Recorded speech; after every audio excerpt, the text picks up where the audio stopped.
So after the empanada dragon fruit, we will try the dragon fruit ice cream.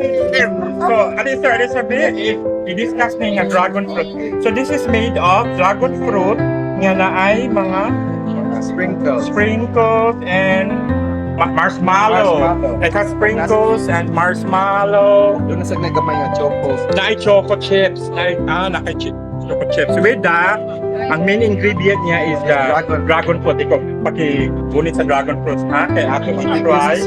Okay, super fruit na ba ang dragon fruit? Ang favorite niya na ako ni siyang fruit karon.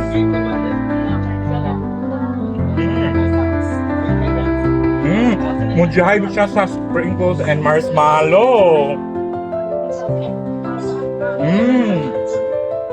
Pura gihapon siya og shake.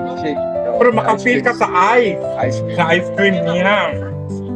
Kani sir, mo ni ang pizza dragon fruit, no?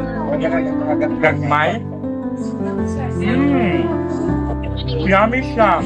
Not the typical ice cream nato nga commercial na kaano nga gatas na lang. Cream. Alasahan din mo. Ano naging prutas yun? Mura siya gishake with ice. You can make with everything. So mauna na ice cream siya. No? Lami siya, lami. This is how much? 49 pesos lang. 49 pesos. Oh, only 49 pesos ka dragon fruit na ka. So asa mo yung contact number, sir? Kuan, para mag-order mo. Mag-order? Doon na may mga party. Yes, mga party.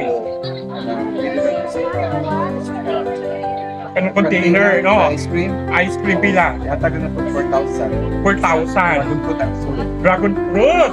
Social, 4,000 ha. Pero pila ni ka person if ever? Kana, Daghan na ano, kaya dako ka na ang ice cream. Kasi sinta katao na. Sa 60, mga 60 katao. Ang My number is 0995 0995 792 0095. 0095. And I will put the link of your Facebook page up. Nasa caption ha. Ako ibutang ang link. So thank you so much, sir. Thank you for watching.